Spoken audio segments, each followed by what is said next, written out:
Welcome back, my cavalry, men and women, game changers, people that you're not going to sit down and just say, you know what, my goals aren't going to matter or they're too hard.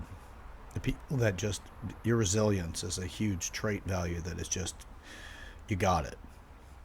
Welcome to the Maturity Project. I'm your host, Chad Everett Brochures. I know I have a repeat consistently, and eventually I think it'll either wear off or it'll just be an intro and just put it out there and be done with it. Uh, we'll see how it kind of pans out because this is still, in the practical application of this education, this is still a fairly new world, right? There's all kinds of things that we can create in this. So, pardon me while I put my watch in the right place here. Um, yeah, we got a lot going on. The more I look around, the more I realize that it almost seems like we're all kind of just near abandonment of the future because so many people feel that the future is this daunting, ridiculous, dangerous dystopia. So it's sad to think that, especially, I mean, politics in the United States has been heating up like crazy. It does this every it it does it every time there's a election, whether it's midterms or regular elections or whatever the term for that is. We've got a 4 year cycle for federal, but then again we also do have that midterm wise. It can get really overwhelming because people like, you know what, I hate this country, I'm moving away. And I'm one that's like, man, I'm gonna dig in.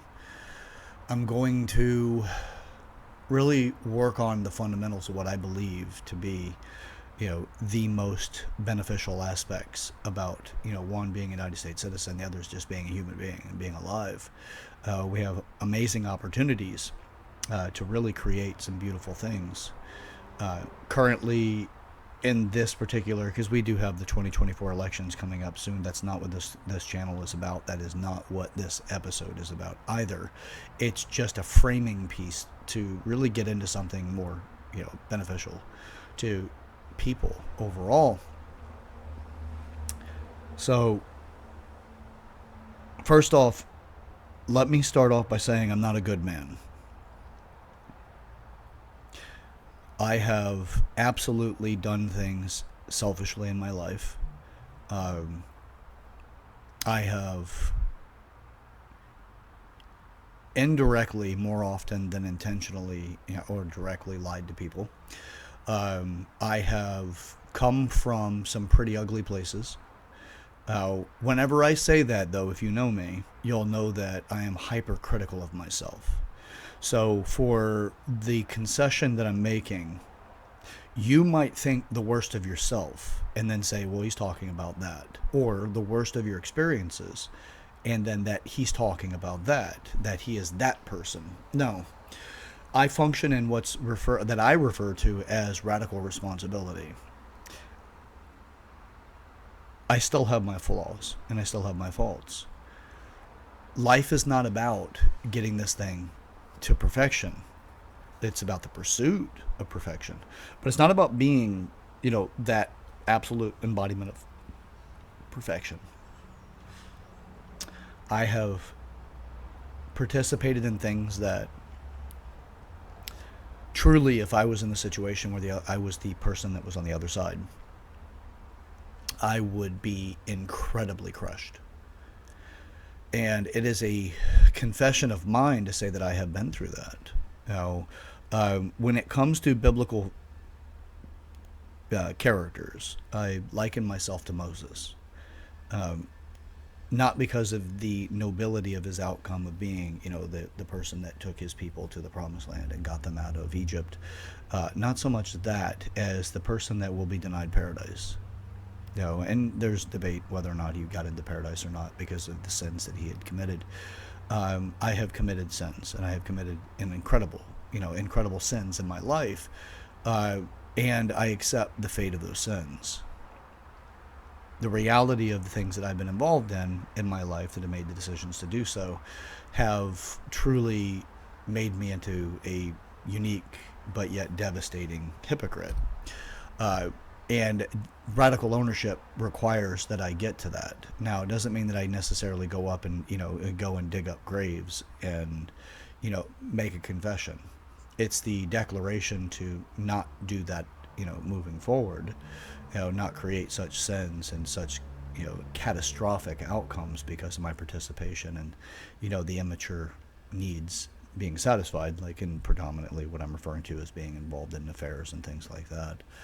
The majority of the relationships I've had in my life have actually been with married women. I am not out to make that something that is to whitewash it, and I'm not out to be the arbiter of what you should do and or truth. I am here for the insights that maturity brings from the lessons that life offers.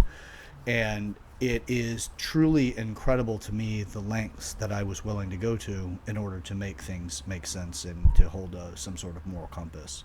From the position that, well, she was going to cheat no matter what, and at least I held more of a virtuous position against, the potential of meeting somebody that would not have a virtuous position and want to create more harm than the affair itself would do to the marriage or the relationship. I have had interesting experiences with that where it's like, yeah, you really did create some rationale around it so that you could sleep better at night. But ultimately, if you were in the position of the other person, how would you feel? So what I bring to this education is I have a lifetime of mistakes that I've made. But the thing about it is I'm not going to hide behind them and make it out that I never made the mistake, that I've never created or committed such a sin. That's not what this is about. This is about, look, man, if I could reach somebody before they get to that point, the right thing, I have this on my laptop, by the way, do what is right, not what is easy. Every time I open my laptop, it's right there. It's this neon green, reminder that, look, man, life is not about taking the easy path. The easy path creates its own challenges. It's very, very rare in my experiences that the easy path actually is the best for all people involved. What a interesting challenge to live through, where you know that the thing that brings the most immediate satisfaction is the thing that commonly causes the most problems for other people. It's like going to an amusement park or a theme park and going, well, like a water park, and going, you know what, I want to go down that slide, but if I go down, I'm going to cause problems. It's this weird thing that, like, you know what, you could have a great deal of fun if you just let go. But that's to satisfy the immediate.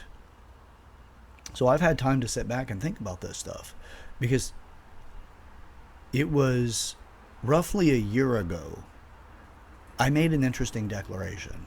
And being that I was once atheist, and it was fairly recently, it was within the last, let's say 2020 was whenever if you renounce atheism, 2020 is whenever I renounced atheism, if that's what you do with that particular perspective.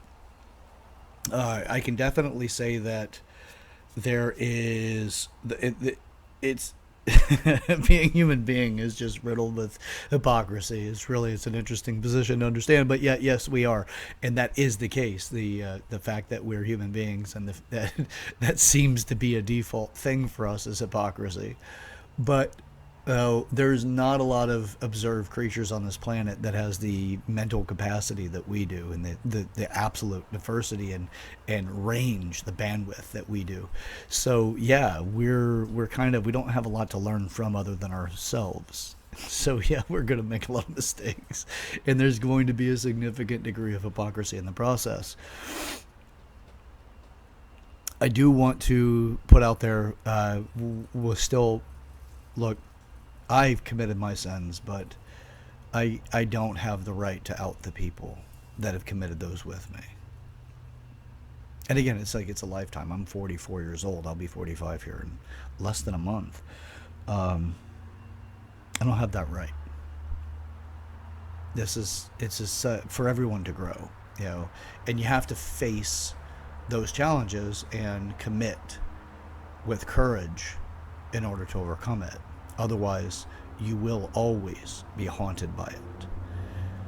So you can either be haunted by it for the rest of your life, if you have the consciousness not to fall into the antisocial personality disorder values, nor diagnoses. Again, I don't do that. I'm not a therapist. I don't have the licensing nor the desire to diagnose anybody. I just have a very significant and deep degree of curiosity and dedication to understanding things. So, if you want somebody who is willing to bear themselves and being a real human being on a regular basis, this is the channel for you. You should subscribe and start commenting, because I promise you that I do interact. Yeah. So I this is all about strengthening a community of human beings in a way that we can create normality in this ridiculousness that we have currently, which is bringing it back to the political spectrum, which is some of the most obvious gaslighting and astroturfing, yet nearly no one seems to identify it. And that actually motivates me. It doesn't make me feel defeated. It agitates me enough to be motivated to come out and speak. If you need it on a political side, if you really need a declaration so that you can feel that you can listen to me or deny me, I'm an independent. I'm a registered non-party affiliate, also as the independent status. I'm not a Republican or Democrat, but I will tell you that based off of all of the deranged nonsense and the lies and all the rest of that shit that's going on right now, I will never vote for a Democrat until I see that the party itself changes, because I'm not going to fall victim to the concepts that politics brings. But at the same time, the Republican Party doesn't exactly get a whole lot of reprieve in that either, because I don't like either party of the major parties. That's just not my preference. I actually want to read the bills. I want to understand what's going on before I back it, and then I'm going to hold that person accountable. I have my problems with every single political candidate and or person elected. So when it comes to that, I'm not coming from, you should vote one way or another. But I will say that based off everything in our recent history, the establishment has gotten behind, the Democrat Party in the United States prior to, I'd say, go back to probably still along the timelines when Clinton was in office, which is back in the 90s. The establishment was behind the Republican Party, and then it just switched. It's actually not the party itself. It's all of the people of interests that get behind the party and then start supporting it. So when it comes to that, my antidote to that is to mature the individual. Get to the voters, get to the point where we can actually create independent thinking and critical thinking that we seem to be losing because social media came in at a timeline when we weren't mature enough to be able to deal with social media. And then we fall victim to the way that social media influences us. Just do a look back in the last since 2008, really, and then you can start seeing how social media has influenced us as a society. We're not mature enough to handle it. Technology has outpaced our ability to mature. So my thing is, hey, let's really knuckle down on the maturity side of things. Let's get people to the point that they don't find that the only time it's important to figure out what direction you're going to vote is just before you go to the polls. You really should understand what the individuals involved are, what they stand for, if they have been in politics, what have they voted for, what bills have they supported, which ones have they, actually been against, and it'll tell you a lot more about their principles, who they are as a person, versus going, well, the media said this, and television said this, and print media said this, and social media said that. I'm no fan of that. I'd rather go directly to the individual and let's start talking. And I out of curiosity, I'd like to understand where you're at so that I better understand exactly what kind of conversation I'm having. Because I was non-political prior to 2017. I had no interest in it. I didn't feel like it made a difference. But I will say that Trump gave a significant degree of hope because there was an outsider that got in. Reagan was another outsider that got in. The Bushes, they were not. They were insiders. Obama was an insider. Biden, insider. The Clintons, insiders. Carter, insider. I can't really, I mean, Lyndon Johnson, he's an insider. There's a lot of them. It's just like, what does the establishment want us to have? So we have a lot of that. I don't want to make this conversation or this particular episode about politics. That's not the point of this. This is just to give you a framing value so you can get where I'm going. All right. So I made a breakdown recently. Well, I made a declaration recently that led to a breakdown that gave me a breakthrough. So the declaration was about a year ago. And I said, you know what? I really want to take this whole thing to another level. I want to be the current big fish in a bigger pond that makes me a smaller fish. I wanted to be in the room with people that have skill sets that outpace my own, based off of, look, life circumstances has given me everything that I have. I wanted to be in the room with people that had life circumstances that brought them to something different. And this was in every category, all 8 areas of maturity. The one that wasn't overly affected is sexuality. But sexuality actually in itself created some of my greatest challenges. Oh, my father was an incredibly sexual person. Now, I don't mean that in any way like he didn't do anything that was, outside of any social norms. My father just loved women. And legal age, let's make sure all of that stuff is out there. My father loved women. And there was nothing that would be a crime, even current state looking back, outside of infidelity. And I learned from, he was a master of manipulation, but he didn't do it because he was a person that was riddled with malice. He's not malicious as a person. He just wanted to survive. He just wanted to make it. He just wanted to exist. And he wanted to be able to do it in a way that brought satisfaction to his life. He lived inside of a paradigm, a viewpoint that did not support the way that he actually felt overall. There was one major love in his life, and it was not my mother. My mother's an amazing person. They had 6 boys between the 2 of them, and that's it. The 2 of them were only married to each other. Father went into the Navy when he was 17. He was from Indiana. And he had a lot of interesting experiences, he later told me, as I became capable of understanding the stories. So it wasn't like, a little toddler or anything. It was, late teens, early 20s, which my father passed when I was 26. So it's a lot of lessons that I learned from him, but he was also an early guiding light for me. For the desirable and the undesirable, he was there to give insights. We all have this, right? But most of us, like my experience whenever I talk to my mother and my youngest brother about my father, the experience the majority of us have is that we get locked up in something and we don't have the versatility that life is going to really demand of us. We get to the point where we're like, you know what, this is exactly what happened, and we codify it into history. There's no possibility that the person's motives were beyond what I actually set in concrete at the moment I made up my mind about this. And then you end up with the outcome that you end up with, which is that, my father, according to my brother and my mother, was a bad person, and he lied all the time, and he did everything he could in the vice direction. Well, I'm sure at this point, through the video series and everything else that I've put out there, you probably realize that that's not something that I just sit with and don't offer the multitude of other perspectives to at least free us from the muck, right? We make up our mind. Well, let's free from the muck, man. There's all kinds of things that are there, right? Like, I'm liking a lot of this conversation at this very second to a recent relationship. And it's deserving of it, right? People do what people do. You don't know where they're coming from. You don't know what resources they have available. You don't know the emotional state they're in whenever they make up their mind. And their mind may have been made up a long time before they even met you.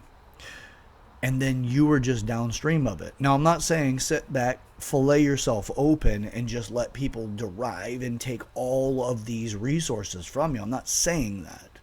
I'm saying let's come to a better understanding so that you have the right raw material, the understanding, the data, to make a decision that is not coming from an anchor of emotional upset. Sure, you have a validation for that emotional upset. Let's live with it, man. Let's work through it. Let's get to the point we get this. And then we can create something else.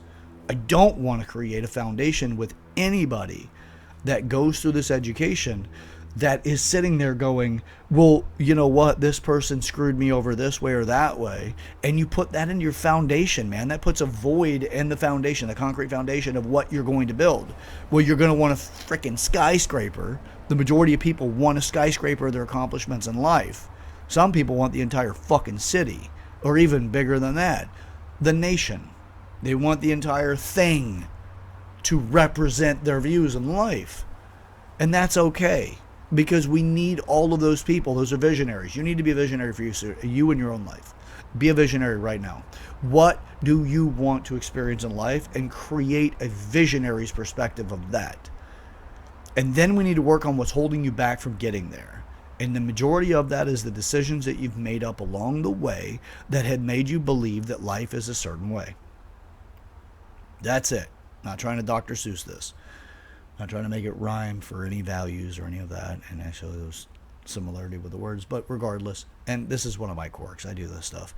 Except that, you know, it's one of those things that you might find it endearing. I have continuously gone back and forth going, you know what, you need to be this person, you need to be that person. Ultimately, I just need to be me. Look, one of my greatest gifts is one of my greatest challenges. It's in the category of sexual maturity. I'm charismatic, I'm charming. I'm not saying that as a brag. It's actually at times it comes across as a curse, because people see that the way that I am with them makes them feel special, because they truly are that to me. They truly are. Every single person who's ever felt special to me was special to me and is special to me. But the problem is that people stop there and they think that that's it. They've arrived at paradise. They've arrived at somebody that actually gets them and wants them to flourish. Well, it's true. I do get them to the level that I can, and I want them to flourish, which is absolutely true. But unfortunately, you can't stop there. Some of my greatest heartaches was found in that place. I have to be okay and aware that that is something that I harbor. Some say it's a gift and a curse, because that's the way we love to do this thing. That's a poetic way of looking at life. It's a gift and a curse. Sure, frame life however you want. My thing is this. I just want to break you free of the muck. I want to give you the opportunities to really experience this life. Because I can tell you right now, if you knew exactly when you would die, you'd have every second available to you as a bank account information, just a bank account. And you would just tell yourself, I have this much time to do X, Y, and Z. Unfortunately, we don't have that awareness. I promise you, if I framed it that way and I told you you could find out right now when you would die, or you would be left ignorant to it. If I told you that way, you have this much money in your account, how much do you want to spend right now? You would want to know the account concept, as long as it's not attached to your mortality. You're like, that's how much money I have in my bank account? Shit, I'd spend it to go to Aruba or wherever you decide to go to. But when you realize that's how much time you have left before your heart stops beating, you deal with it differently. Probably freak out because you know that's the end of your life, versus look at it like a bank account. I prefer the bank account approach because it's like, hey, Lynn, let's look at it this way. I have this much. Well, you know what? I don't have a crystal ball. I don't have anybody to tell me. I don't have any terminal illnesses that I'm aware of at this moment. So I can say, hey, you know what? Let's treat it this way. I got 365 days right now. What the hell am I going to do with it? What am I going to do with it? Because in the next 365 days, I need to change my life, because these areas are things that I want to change. And I want to change them for the desirable and the undesirable. Here's another wonderful insight. is that most people focus on the desirable. Not always the best idea. Because how do you understand what the hell is desirable if you haven't gone through what is undesirable? I put some thought into that before you move into the next part. Because the undesirable will give you framing. It's also referred to as context about what you want and what you don't want. I would absolutely highly suggest you understand that you don't know enough in life to understand what is desirable and undesirable. Holy shit. Yeah, because I'm laughing at that from my own life. Like, I don't know enough. I don't. Because I'll do it this way. Let's frame it this way. Use it however you want. There was once upon a time that I really, like, the first person that I wanted to marry. Well, man, am I glad I didn't marry her. Look, and I'm sorry. Look, Allison, that is nothing against you. You are in the perfect relationship. You're in a better relationship with your husband than you would have been with me. Yeah, absolutely. We just have like just the whole overall living chemistry, not just interactive chemistry, is definitely better. You ended up where you are, versus than you had ended up with me. You know, and I can put this on 20 years, actually, of observation about that. And I will tell you this. I love you for who you are. I really do. And man, did you and I miss a bullet by not getting married. You know, like, sure, there's a lot of things you can grow through, and I would definitely be a different person. But ultimately, down to the line, I have been, since I made the declaration recently, that I want, I'm out to create the most ideal outcome. So I said, you know what, I'm the big fish in the small pond. And again, that is nothing against anybody at all. And the people that were in my small pond, they're still with me.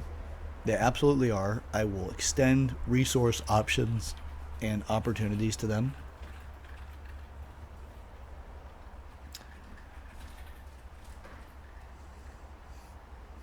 I don't know if you guys just saw that. You probably did. Those two squirrels playing grab ass along the fence line.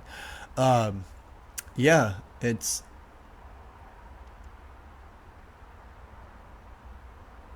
getting back where I'm at, because that was actually pretty entertaining to watch those two. Especially, it was mostly the noise when they were running along. I'm glad that it ended up the way that it did. We would have absolutely grown in a different direction. I'd be a different person right now had we actually pursued it. And I can almost guarantee, based off her ambition, and then, so she had an ambition to want to go very, very quickly towards her goals, and she was willing to do what it took in order to get there. And I was more foundation based in making sure that we had a really, really solid foundation before taking that launch. But I didn't have clarity about exactly what that foundation would require. And, you know, had we actually put that together, her desire and need to launch and mine to create that foundation would have been something, especially 20 years ago, I would not have had the ability to articulate or the insights necessary in order to create the better outcome, or the most desirable outcome for both of us. I would not have had that. And even now, it would be a strained thing in order to try to launch that. And that has to go with another relationship that I've had, you know, in the fairly recent past, that is the same thing. You know, my heart definitely has values for both of those individuals that I'm referring to right now, but ultimately the awareness of what was necessary in order to create the proper foundation, and also the right trajectory with the launch, for what the future looked like, there were some challenges that we couldn't articulate. If you want more on this subject, and or if this resonates with you, I do have my relationship series and the workbook that I'm putting together. I'll be happy to send that over to you. Send me an email at yourmaturityproject@gmail.com. That's YOUR, maturityproject@gmail.com. And I'll send that back over to you. I really do appreciate whenever, because I've got a lot of them and mixed results whenever it comes to it. Put down what you're up to. It's always nice to understand that, and I can give you some, something before just sending you over the documents for the foundation on relationships and the maturity project. So you have at least the 8 areas of maturity so you can stabilize yourself, so you can start working on your foundation.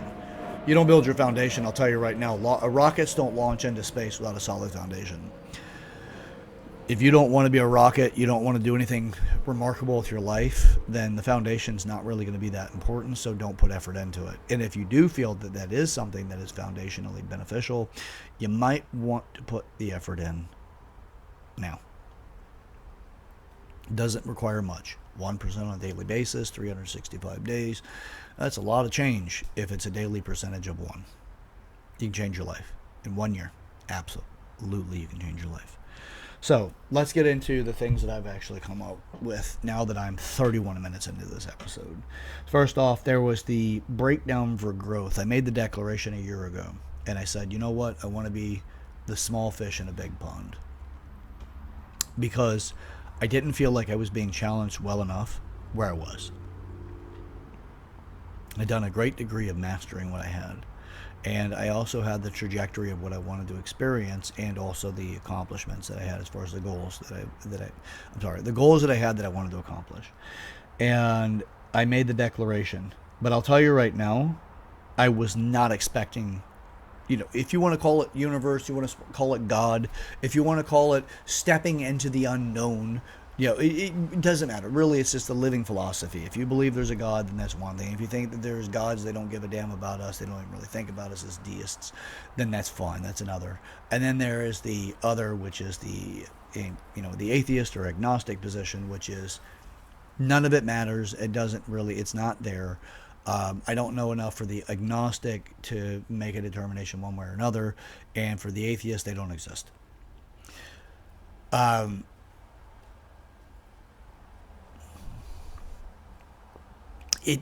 Speak it into reality. I did. And then next thing I know, I had I had a pretty good paying job. I was making a pretty decent amount of money. It was well enough to really, make all the ends. And I was not out of month by the end of my paycheck. And I said, you know what? I have the relationships I currently have going.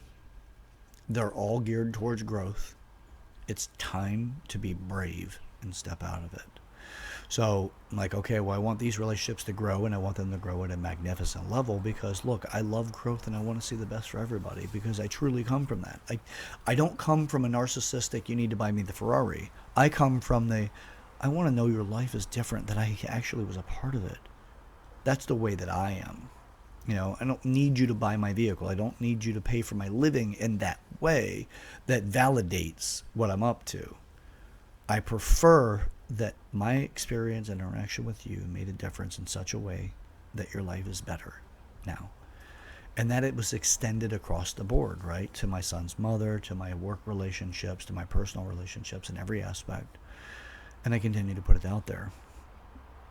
And I went into the big pond like the kid that left elementary and went into middle school. Actually, I felt more like I left elementary and went right into to college.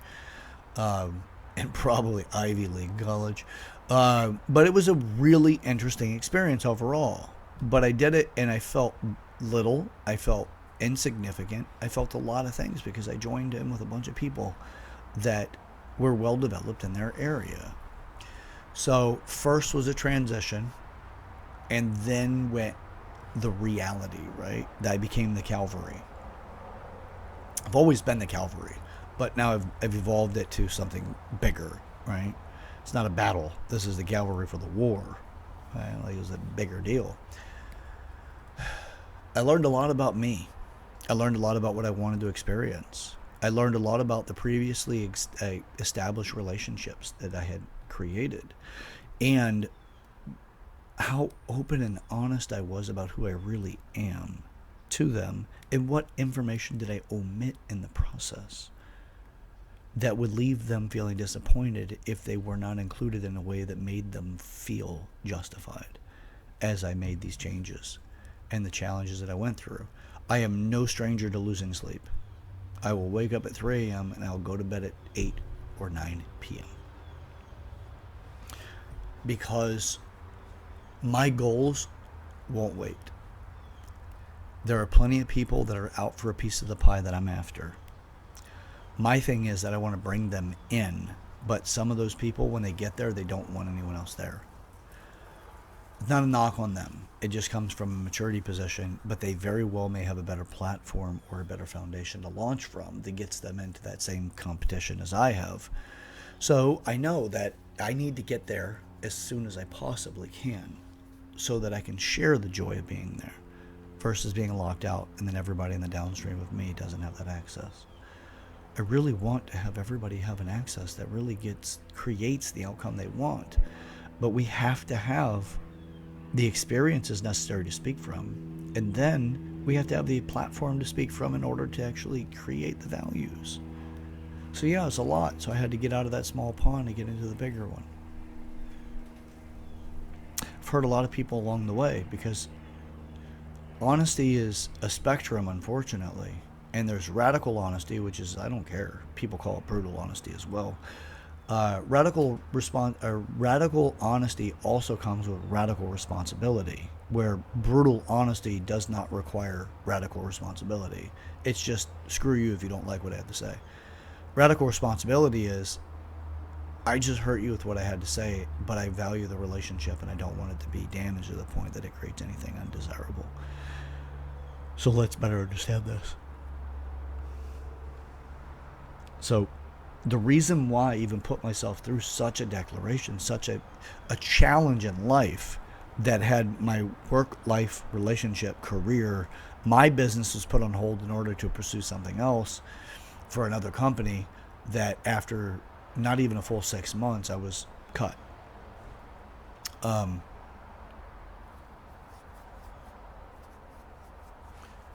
Yeah, not a full 6 months. Was cut from it, and it was a huge challenge because I also did not allow for any, I didn't have any rescue vessels. I had no boats to leave the island from. Everything was set on fire because it was only one direction that was forward. There was no backing up, there was no retreat, there was nothing.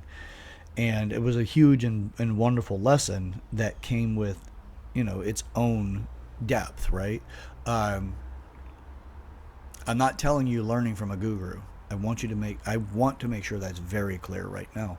I'm not a guru. I'm not the person that is going to make your life significantly better because I just know better, as if I'm tapped into some sort of divinity to teach you something that you don't know. I'm bringing the beautiful experience of maturity through challenges, through the hardships. That's what I have.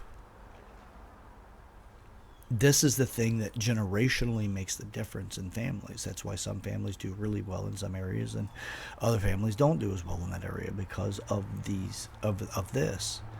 It's maturity, and it's generational maturity, and that's a gift that I want to give you, but first you have to mature yourself, and then you can understand how to mature those people that are in your downline, your genetic downline. So I made the declaration of wanting to take on something bigger and to not be the big fish in the small pond, and to get to the point where I understand actually, I didn't have the declaration of saying this is for business, because relationships, business, and personal all came in at the exact same time. A very important and dear person to me, Courtney, was involved in this process. There were several incredibly important people that were involved in it. And the outcome was challenging and damaging, right? It's like, who was involved and in what categories are they involved in? And I do not set out to cause challenges. I don't want that. I don't want to create. No, let me take that back. I don't mind creating challenges. I don't want to create something that actually destabilizes the person to the point that they can't grow and they decide to hide or go away from it. I'm not that person. I also am not coming from, I need to take from you in order to feel whole. I don't come from that at all. It is altruistic by its definition and not narcissistic. I want the best for everybody. There's a lot of work that goes into this. And again, like I said, I'm not perfect. I've made a lot of mistakes. I've committed a lot of sins. I've pursued the instantaneous and immediate gratification that, the previous relationships have accommodated for, like the affairs that I've been involved in. These are not brags, by the way. Again, I'm not bragging at all. They come with their own consequences. They come with their own weight. They come with their own challenges. And I'm doing everything I can to make up for that. Because that's a weight that I carry. Because the responsibility that comes from radical responsibility. But ultimately it comes down to, I want to have an incredibly fulfilling life. That doesn't mean that I've got a Ferrari in every garage and I have multiple houses throughout the country or throughout the world. That's not what that means.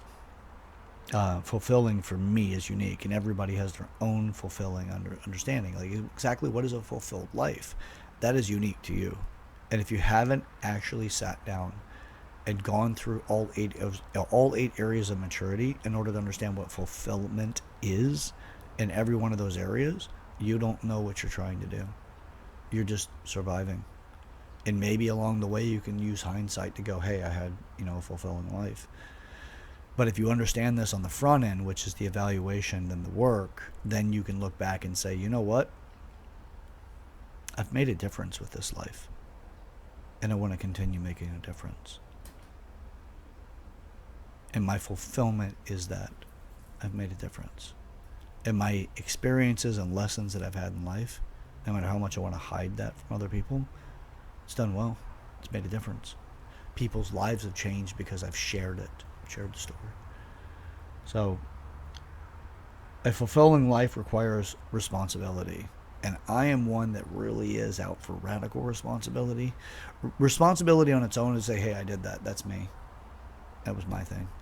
Radical responsibility is, I did that, that's my thing, and the consequences of that made you do X, and that was what you did, and then there's a degree of consequences that are associated with that, and I need to be responsible enough to get to you so you understand how responsible I'm willing to be about what happened to you based off of my decisions. And the goal is to encourage you to just be responsible for that. And if I can enroll you in being responsible for that because of the beneficial outcome of it, then you're likely to become radically responsible, which will mean paying it forward. Your life will change. I promise you, your life will change if you take on radical responsibility.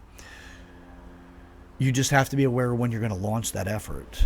For me, I have a very, very high threshold for risk. You may not have that. My life is built off of that, by the way. You may not have that level, and that's okay. I'm not telling you to abandon everything, be incredibly and radically responsible because right now you're drunk on endorphins and you're like, damn it, Chad's inspired me. And then you go and do X, Y, and Z, but your entire life is based off of being cautious. Well, if you've built your framework off being cautious, it's going to be a huge shock to the people that are involved in your life because you're going to be like, this is not like you, what's going on? Now mine, people are like, oh, you're doing something else. Oh, you're working on something. Ooh, yeah, I'm really interested. Tell me more about that because, look, I know you're willing to do the things that I haven't done. I always position myself as a teacher because I want to bring opportunities for other people. I'm living in it. I'm not like, sanitized against the reality of it. I do get that. And I have the joys of the experience, all the rest of that, but I always position myself going, I can make life different. I can make it a little bit better. I can make it a lot better. I just need to be present to this and take what I deserve. Because I got to tell you, when you're radically responsible, you deserve a lot of the undesirables in life. You do. Because if you want more desirables, you'll get them through that. You typically will not get the desirable before the undesirable. Because whenever the desirable shows up, but you don't have the undesirable to weigh it against, you don't know by contrast exactly what the hell showed up. You don't know how to value it. which means you can't fully put the value on it, and then you get what you get out of that. And then you're like, well, it seemed to be better before, but I don't know what it was, and I'm just stuck with what sucks. Yeah, it's desirable and undesirable. So you need the undesirable to experience the desirable, because that's value by contrast. This will help you build the foundation. If you want change in your life, nothing changes if nothing changes. You have to change the variables. And the majority of those variables are all internal. They're all the wetware stuff. It's all upstairs. It's your behaviors. It's the patterns of your behaviors. And you got to do something about that if you want a different outcome.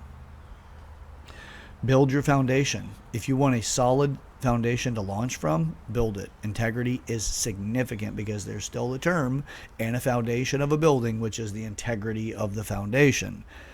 How much integrity does the foundation have before you go to the maximum floor level that the foundation is supposed to yield? You need to verify the integrity of it before you start throwing up a skyscraper, right? Because you damn sure don't want to get into a situation where the foundation has a lack of integrity, but yet the skyscraper is being built, and before you know it, it will topple over, but it's going to damage everything around it, or multiple things around it. So just be aware, just because it's a skyscraper analogy does not mean that it is not relevant to you. So become a good man through clarity and full transparency. What does this mean? Well, for me, I am out to be a good man. I never intended to be a bad man. I was caught up in either getting away from the challenges I was dealing with, and because sexuality is such a high level of my development and my maturity, does not mean that I had all of the emotion, the cognitive, the community, the business, the finance, the purpose in life and spirituality, all these other areas. Now, physical, I kept up with that because that was an access point to get to the other part. Like, the better I was physically mature, the easier the gateway or the access was to somebody with sexuality, because they're like, wow, you're in great shape. It wasn't like I was manipulating people for that. I like to be in good shape. I like to be strong. I like being functional and all of that. And also my performance levels whenever it came to the sexuality aspects of it, because I would be conditioned in such a way that it was impressive, which carried its own values and recruited people through the conversations. Again, I really hope that comes across in less than a brag, because look, man, this is a human being communicating with you. Just because somebody is good at something doesn't mean that they don't look at it as, at times, it is the challenges to their existence. It's an easy default. I'm not saying that, look, you're in a room with me, you're going to want me. I'm not saying that at all. I'm just saying that it's an area that has been incredibly developed for me, because, look, my father, ushered this into my experience in life. And I have recently made the declaration, and I would say that recent was within the last year, has been, I really would prefer that my maturity and sexuality be given those attribute points, if you will, to other categories. Because I want to make a bigger impact in my life. This is the same as anybody. You can get to the point you've been incredibly beneficial and functional and significantly, impressively, accomplished in a particular area like business or finance, and then you get into philanthropy as a way of trying to give back. Same concept. I just developed myself in another category that doesn't have necessarily all the financial benefits of it, but it does have other attributes, significant attributes. I'm not saying to be like me. I'm not saying to be like anybody else. Lord knows that the world does not need another me. It doesn't. I promise you. The world does not need another me. But it also doesn't need another you. It is beneficial for the world that there is the mature version of you. That's what this whole thing's about. I've caused a lot of harm in my life. And I have a lot of making up to do. So I go and do things like this. Because, you know what? I got a son now. I've got his mother, and then every relationship I have involved in that whole thing. from business to personal to everything. All of them. They deserve the best version of me. I'm in the right pond. I'm a small fish now. Excuse me. I want the best for everybody, but I won't do it for you. Can't do it for you. Because the best for you, you have to discover it for yourself. You have to put in the work, because the value by contrast won't come if you don't. You can discard an amazing gift. How many people would slaughter the golden goose if they were given it, right? Especially if they weren't told, by the way, that goose is going to give you golden eggs. And you're like, well, I'm hungry right now, and I don't know anything else. So you go off and kill it. Because you're hungry. Not Springfield, Ohio. Modern politics do a full tie back, right? No, it's like, look, man. People can give you the right answer, but you're not mature enough to fully comprehend it. That is exactly what this entire thing is about, is to help people get to the point that you can understand whenever the real information shows up. When the right opportunities are there, you have the wheel of fortune working in your favor because you've been conditioned by the life's experience you've had up until this point. You haven't avoided anything. You develop yourself continuously, and you can directly associate that development with yourself, with the challenge that's showing up, and exactly what's behind the challenge. It's like game shows, man. It's always a challenge, right? You spin the wheel of fortune. When you got to spin it, then your hope turns into a challenge after you've physically moved the damn thing. And then you sit there and go, I hope it lands on what I want. It gives me the best reward. And then it pops up and it gives you what it gives you, and it accumulates to what you've already accomplished. And then it moves on to the next person, and then the wheel of fortune continues to turn. Well, here's the thing. The more you open yourself up to the experience you're going through, you grow through what you go through with this education, the better bets you make, and the less error you have the potential for creating. But you gotta grow through what you go through. That's it. Sure, if you want a Dr. Seuss thing, there you got it. I'm giving it to you, baby. Hard known. You grow through what you go through. The maturity project is your possibilities realized.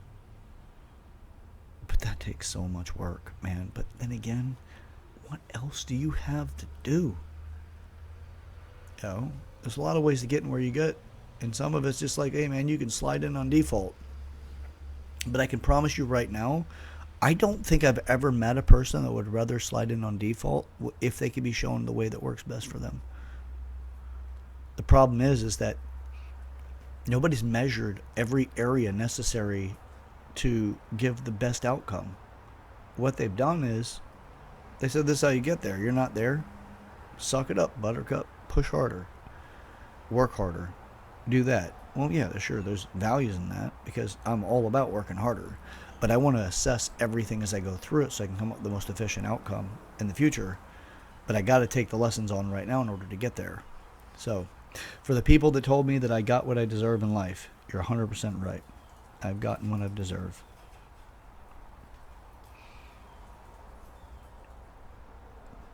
I've gotten what I deserve. But I want it. No matter how that message was delivered, I still received it in the way of saying, I want it. Give me the lesson. Give me what I deserve. Because this is how we create radical responsibility, and this is how we create a powerful and desirable outcome to life. And this is how you take yourself from being a bad man and turning him into a good man, because you're so incredibly responsible. Never wanted to hurt anybody along the way. But my immaturity created it. And for the future, well, I have a declaration. I'm not doing it again. And for the people that I have hurt along the way, I am genuinely sorry. The lessons I've learned do not come close to the pain that you've experienced. But I promise you, I'm doing this for you as well. This is not my virtue signaling because I fuck people over. This is me going, I have a debt that these people are owed. And that is my Moses path in life. The paradise, the heaven that you can find through this is not mine. And I'm actually barred from experiencing it. I won't make it there. I won't get to yours. Mine is something that takes a lot more repentance than what it takes to help you get to yours. And that's okay. I've done enough in my life that makes that make sense. I'm where I should be. So join me in this process. We all have our sins.